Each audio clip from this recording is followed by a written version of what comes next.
Hello there, thanks for coming by PosterCentral.com's video blog today. I'm Pete Howard, and oh, what a piece of early rock history I have here. Not 50s Elvis, of course, but early San Francisco Bay Area psychedelic rock history here. Just amazing, such an early seminal piece. This is quite simply a cardboard concert poster for the very first dance concert organized by any organization whatsoever in the Bay Area that came before almost anything else. Just a great, fun, early piece of rock history. Now, I've already done a video blog about the large poster with lots of color in it that Marty Balin of the Airplane did, and so this is the same event. It's the smaller telephone pole poster, very much made of cardboard here.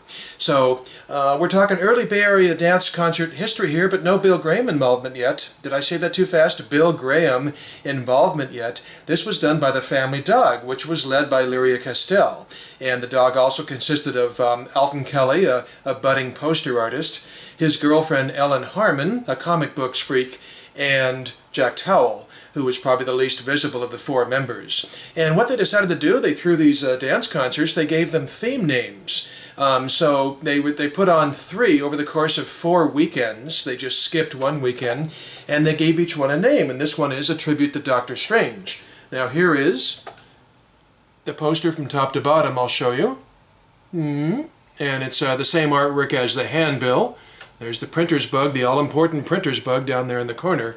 And so this one doesn't have the color. It's uncolorful, but the fact that it's big and cardboard just is totally thrilling. I mean, it was made of cardboard to be able to put outside and withstand the elements. So this one's Dr. Strange. The next 2 would be tributes to Sparkle Plenty and Ming the Merciless, and I will eventually blog those as well. But boy, I want to really concentrate on this one because this was seminal. This one was the first. So, what happened before this? I mean, what went on before this? If you stop to think about it, the answer is almost nothing in Bay Area music history. This was, let's see here, I should have written down the date a little earlier, October 16th, so we're talking mid-October, of course, of '65.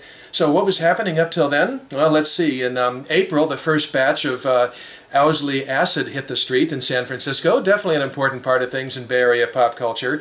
In May, the Mystery Trend, under a different name, they hadn't named themselves the Mystery Trend yet, after that Dylan song, the Dylan line from Like a Rolling Stone. Anyway, they played to 1,000 people at a dance concert at the Primalon, which was considered sort of a key important early event, but it was a total one-off, just a total onesie that didn't have any forward momentum whatsoever. That was at the Primalon ice rink.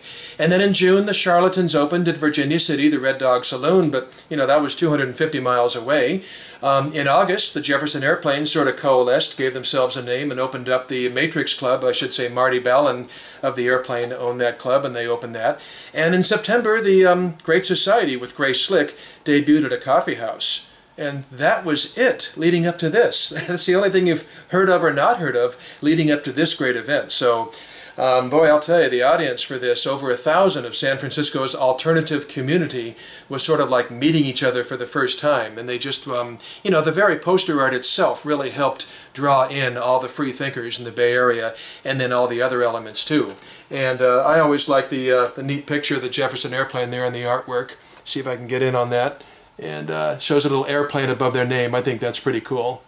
And it was only it was the first actually airplane gig outside of their own club, outside of the Matrix, so that's pretty neat. The Charlatans had been just back from Virginia City for like over a month or so, and the Marbles hailed from the East Bay. There's a lot more. I have more information about the event itself in my blog of the bigger poster. And this was also the second ever gig by the Great Society, with 3 slicks, including Grace in them. So, but they really wanted to make this prominent. Notice rock and roll, dance, and concert, because as Lyria Castell has said in interviews, we'd go to the Matrix and sit there and enjoy the music, but people wanted to get up and dance, and the only place you could do that was at bars, and who wanted to bar hop to cover bands? They needed, San Francisco was hungry, just like the swing era in the 30s and 40s before it. It was hungry for a dance scene, and so the Family Dog is credited as being the one to really get it rolling, and this is their first show, so it's just really fabulous. It took place at Longshoremen's Hall, just like so many important things did, like the Trips Festival and so forth, at Fisherman's Wharf. Here's a picture of Longshoremen's Hall modern day, but of course the outside structure hasn't changed much, just the automobiles in the parking lot. Really an odd building, but boy, what a historical place. So this, this this thing in October of '65 was like a, semi-official coming out of San Francisco's latest claim to fame, the hippies. And, the crowd was bigger and stranger than the Red Dog Saloon or the Primalon. A lot of Halloween-like dress, but, not monster costumes or anything, just really Edwardian clothes and old-fashioned Victorian and all this stuff. And people really let their freak flag fly for the first time at this public event. And they were just like all, meeting each other for the first time and saying, oh, you're into this too? Previously just doing it in the privacy of their homes or something. And Luria Castell actually said it was a scene that was just waiting to happen. You would have had to have been blind to not see it coming. And Paul Kantner of the Airplane said that, the audience often overshadowed the bands. They were the more entertaining looking, even though they didn't play music, but there was just very little gap there, whereas, eventually rock music would become everybody idolizing and worshiping the people on stage and the very ground they walk upon. So, this was really, it was a good scene. There were reportedly, apparently no bad trips or anything, certainly no violence. In fact, the crowd was so well behaved that when the gig ended, when the show ended at 2 a.m., a whole bunch of people stayed behind and helped clean up the hall. So it was just really good vibes, really good vibes all around. So everybody was so pleased, including the Family Dog members. They hurried up. They just scheduled their very next one only 1 week later, and that was the tribute to Sparkle Plenty, and we'll get to that in due time on this blog. So thanks a lot for coming by. Nice to see you. Appreciate the time. Hope you enjoyed it. We'll see you next time. Bye-bye.